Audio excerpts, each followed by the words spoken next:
Hello, everyone. Hi. Hey. Welcome to another episode of the Sorcery Show. I'm right on time. It's 2:05. I'm right on time. How are you all? I'm so glad to see you all. For those of you who don't know me, I'm Jen Bradshaw Almond. I'm an astrologer and energy healing coach, and I help women in business and lives to create businesses and lives that feel good. So if you're just joining us now or finding me, welcome to the Sorcery Show. This is my weekly show I do on Wednesdays.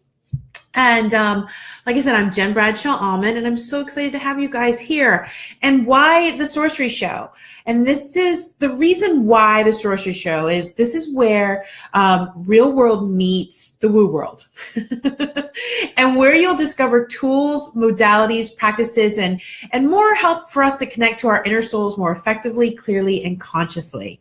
And my intention is to share with you the various tools I use for myself, my clients, during my retreats, to keep the emotional and mental body in alignment and maintain healthy boundaries. And you're probably like, okay, great. Why do we need to maintain healthy boundaries? Well, because if we don't have them, they create challenges.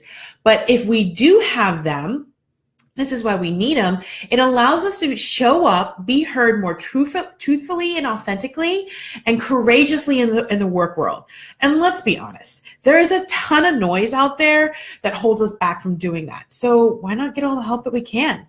So what are we talking about today? If you're here watching on the replay, please let me know you're here. Comment below. Let me know that you're there. We are talking about on the Sorcery Show today, the Anointing Ritual SmackDown.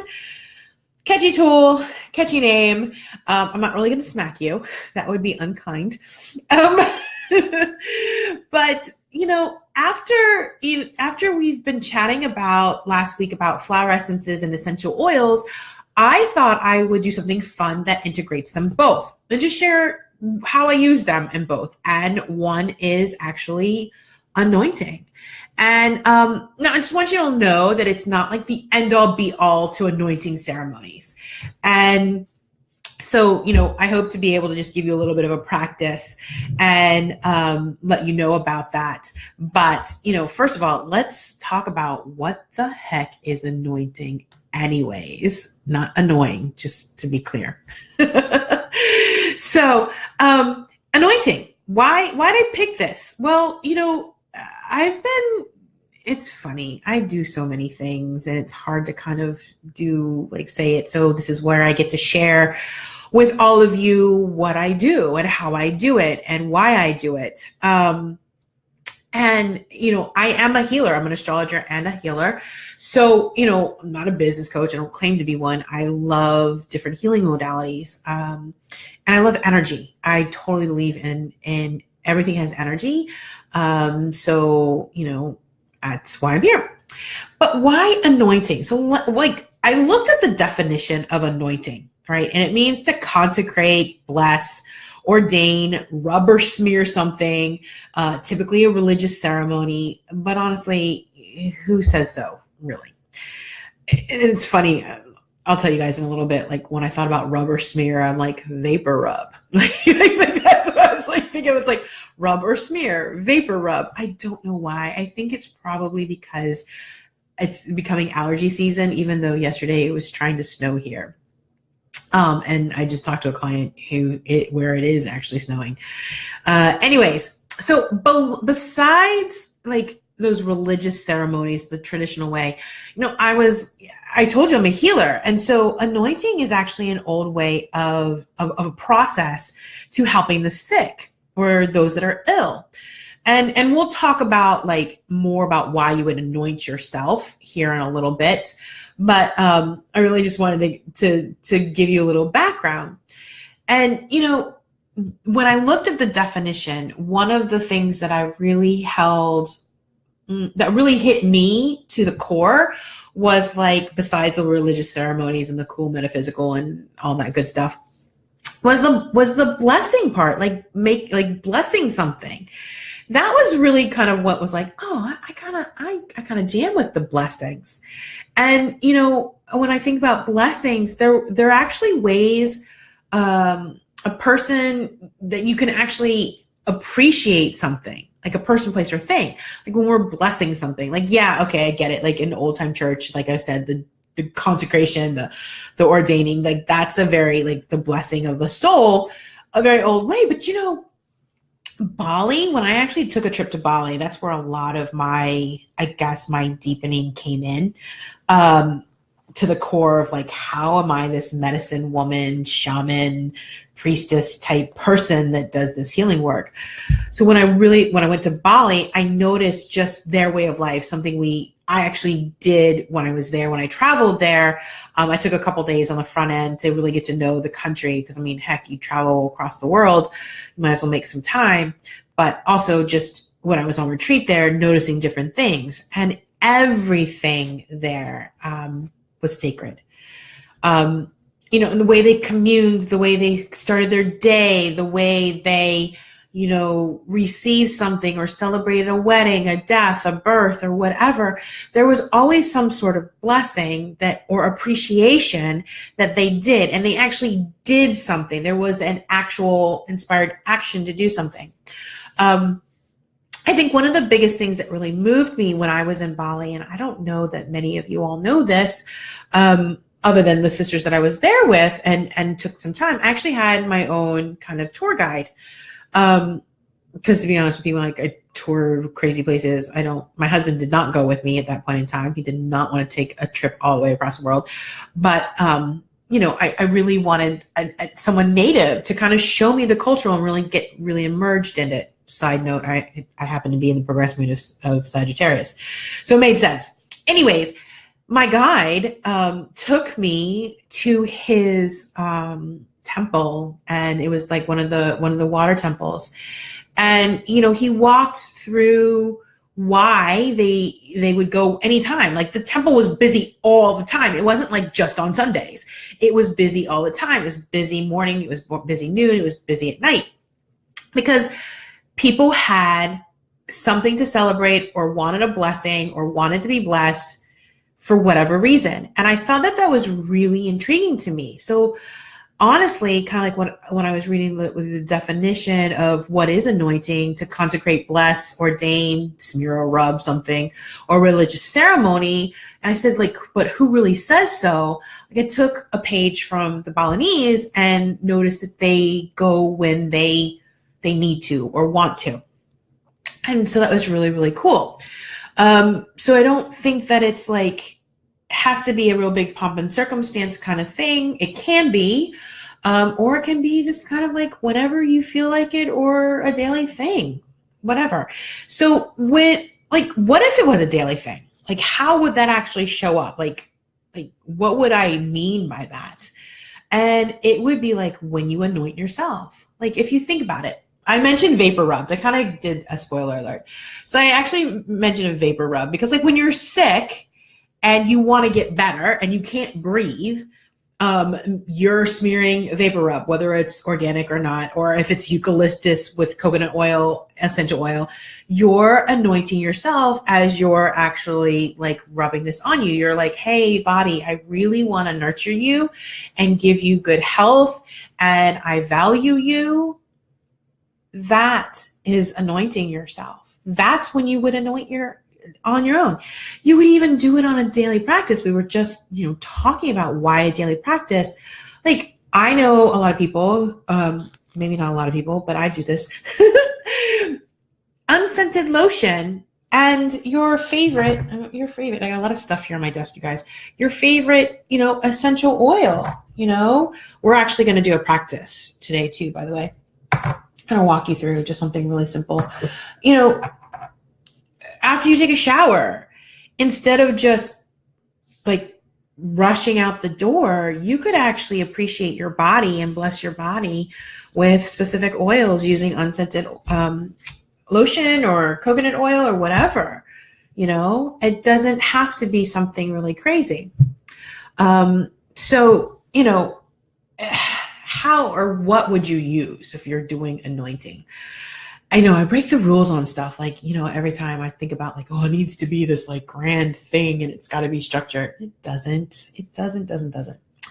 So, all right. So like I said, I have like a ton of tools here that you can use in a, I will say, formal anointing ceremony. If there's something you're blessing or an event that you're doing or something you're really grateful for, or like I said, or all the way down to just something daily practice wise where you're appreciating your own body or blessing your own body and hoping that it'll carry you through the day with low stress, with coconut oil, lotion, or essential oils. Like, so those are some of the tools. But what else are we talking about? So, there are, during anointings, there's candles, right? And also there's ribbons. I just kind of comboed, I mashed that up, right? So you can use those during your anointing ceremony or ritual. Like if you're taking a bath, a lot of us light candles. That's a tool. I already showed you the unscented lotion. I spoke about flower essences. This is a flower essence spray as well. It's actually gem essence for spray, to be honest with you. You've got candles, you've got that. Oh, my favorite, crystals, right? I gotta get a zillion. I told you guys, I got so much stuff cluttered on my desk here. Crystals that we can use and be placed certain ways. Don't worry, you guys. I'm actually gonna just, like I said, do a quick little practice with you where you could like kind of set the tone. Of course, there's the magic wand. I'm kidding. No, I'm kidding. It's not a magic wand. It actually is a magic wand.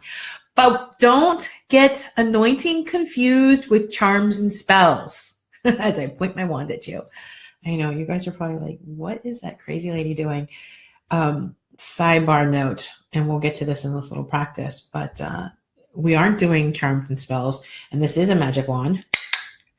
For any of you that went to Harry Potter and Universal, my father was actually passing, and it was very challenging for me. It wasn't a very fun time. It was a very stressful time when he actually had passed. He lived in Florida. I actually said to my husband, I said, just between somewhere in the days, I need you to take me and have fun. I want to go on amusement parks and I want to go to Harry Potter's world. And so he did. He let me play. We have no children. We have a stepson who's 20. So yes, I am the child. But yes, no, we are not doing charms and spells. We are doing anointing. Anyways, so yeah, no magic wand. Other things, feathers for anointing. We can use those during your ceremony if it's like a formal one. Of course, the wonderful sage. I know this is a really big stick. You can't forget the abalone shell. And there's also, there's all sorts of cool things, right? There's, this is sweetgrass. So good. Who has these things running around their house? I do. Shouldn't everybody? You can use those to set the stage for anointing ceremony. Oh, I love this. Oh, shout out to my girlfriend, Diana. You could use, this looks like a worry stone, but this is a stone that she painted, and you could actually anoint this. Like say, she actually gave us this rock during a workshop to represent us being on fire and getting our stuff done. And you could actually put an intention here. You could write your intention, and then you could anoint that. And just like once you maybe achieved that goal, you could anoint that. There's a quick little thing you could actually do. And we didn't even do it. But yeah, you could use stones. You could paint the stones. So, those are a few things that you can use to create either this small ritual or anointing session, or bigger. Like, I know when we built this house, one of the things that I actually did in the framework. So once they laid the footers, I'll tell you two things I did. That once they laid the footers, I actually, before they poured the footers, I actually put specific crystals that I'd actually gotten from a local shop. Actually, one of my really good friends' mom owns Terra Christi. So I went to that shop, didn't know anything about crystal gridding, didn't know anything about that, but I knew I wanted a good solid foundation. So before they even poured the concrete footers, I was like, wait, stop, I really want to do this. And so, I kind of anointed the foundation of our home with crystals in the footers. The other thing that I did when we were building this house, and this is just kind of like, this was literally, you guys, this wasn't like something I sat down and like spread out my arms. I like just did it to give this amazing blessing to our home that we were building. I mean, it was amazing that we were able to afford, design, and build a home of our dreams. So the other thing that I did in appreciation of a blessing is when the framework was completely up in the home, like there was no walls, it was just literally just the frames. Like many of us have mantras or sayings. Some may have scriptures. I know my mother-in-law, she had scriptures. She actually did this. She saw me doing this. She followed suit. And I wrote them through the various places on the framework of the house. So literally the house was framed in with all these different blessings and these words to how this house vibrate. I know, it's crazy. So, it doesn't have to be elaborate. It's just an action of appreciation. Like I said, the acts that I did for this house were acts of appreciation because we could afford it. We were doing what our dream, for 5 years, we had this dream of finding land and building a house and actually designing it the way we wanted it to. So, all right. So we have talked about like what is anointing and use, why you would anoint yourself per se. So let's do it. Like, let's talk about additional, like conducting an anointing ceremony. Massage therapists might laugh at me, but that's a ceremony. If you think about it, like go back in ancient times. Who was getting massages? Not the laborers, not the people who were building the pyramids. It was royalty. You guys, it was royalty that could afford that kind of situation or have that kind of luxury. And they were, taking care of their bodies and appreciating themselves. And like I laugh when I said if they were sick, it was Vicks Vapor Rub. Back then it was probably mashed up eucalyptus, So, that's when you would be doing an anointing ceremony. I wouldn't call it a ceremony. I would just call it like I decided to, do an anointing. Because there was a time back in the day when I was really heavily into aromatherapy. I went on a picnic with a couple of my friends. Some of them were massage therapists, and I was like literally on the priestess path. And we had this great, amazing feast in the woods in the early spring. It was so awesome. And then we're like, hey, I was like, you want an anointing session? And so it was a combination of meditation and, taking the oils and, she was fully clothed. It wasn't crazy. Putting the intention on the legs, on the feet, on the hands, on the arm, and finally finishing at the skull, at the head, and just letting that aroma, fill the cells and bless her body, their bodies, our bodies, when we were on picnic. And it was like, we had this great feast, and then we like had fun, and we were in Earth Day. Oh, it's funny. Earth Day is this week. I was just thinking about it, but like we were outside amongst the trees. I don't know why Earth Day came out, but Earth Day is this weekend.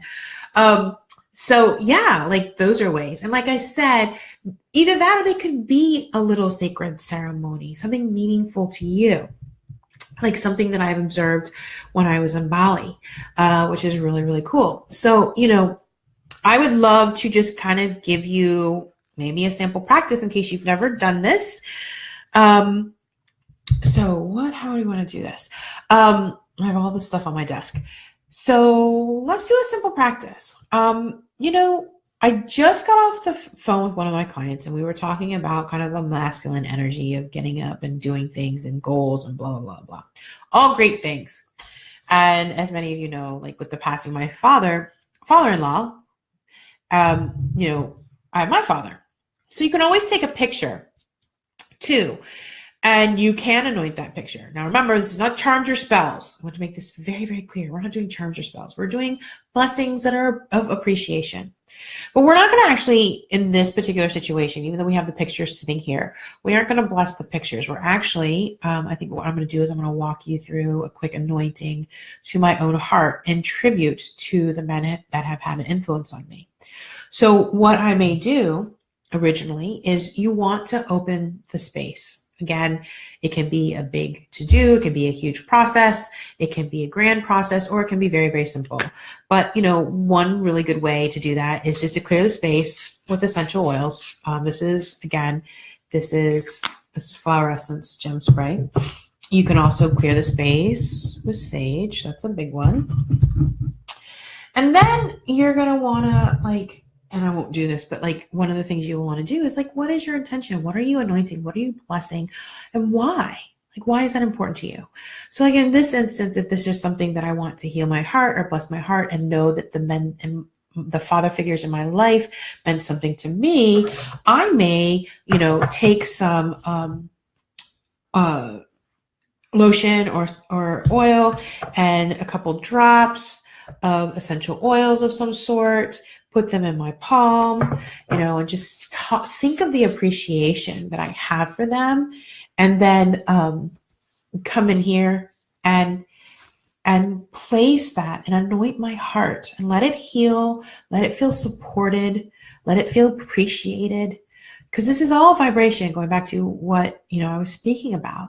And in this case, missing the father figures in my life, giving forgiveness, trusting myself that, things will be okay, whatever that may be.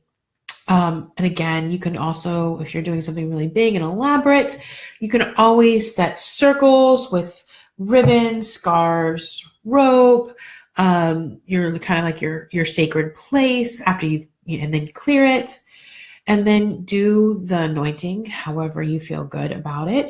And then to close it out, you can do lots of things. You can say a prayer. You can pour water to represent that. We've seen that kind of in the movies. I know it's people will bring a 6-pack of beer and put it on the headstone, and they'll be like, "Here you go, Jack. Here's a beer for you. Here's a beer for me." It doesn't have to be as long as the intention is out of appreciation and love and healing, your intention is pure.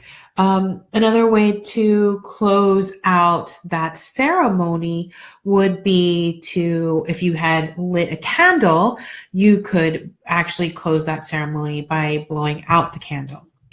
So the anointing ritual SmackDown is nothing but a way to show honor, appreciation, to bless something, whether it's yourself or someone or something you've received. I gave you the example of my house. But it's really just a way to take a moment and pause. I think that this is one of the things that I actually saw from Bali that was so impressive, was to take a moment and pause and appreciate whatever that is in a single moment. They did it daily. Some people do it monthly. It can be any way, but that your action, the tactile kinesthetic action of anointing is so solidifying. So we have talked about what anointing is, why you would anoint, tools to use for anointing, and ways to conduct an easy anointing ceremony or an elaborate one. So that's what I have for today's show. It's super, super easy. If you want to come play with me or any other sorceresses that I happen to know, I would love for you to join the society. And up above in the link is my private Facebook group, because nowadays really I'm doing this here as just a way to get to know me, see what I use, how I use it, why I use it. And so I'm sure if you've been enjoying the show, you'll want to join us in the society. And I actually mentioned earlier that this weekend is Earth Day. go have your own like anointing ceremony outside. There's so many great things, tools and nature that you can have out there. If you're planting a garden because it's finally spring, I think it's like April 17th. It was like 20 degrees yesterday. Go outside and have some fun. Oh, that actually gives me some ideas. So yeah, gives me some ideas for this weekend. If you want to join us, join the society, come along and play with us inside the society. I'd love to see you there. And, you know, these are things that I do with my clients for myself and on retreats. And I hope you find them useful, intriguing, sometimes not really even known about. So I hope you guys have a wonderful, wonderful rest of your day. And I will see you next week. So stay tuned. Bye, you guys.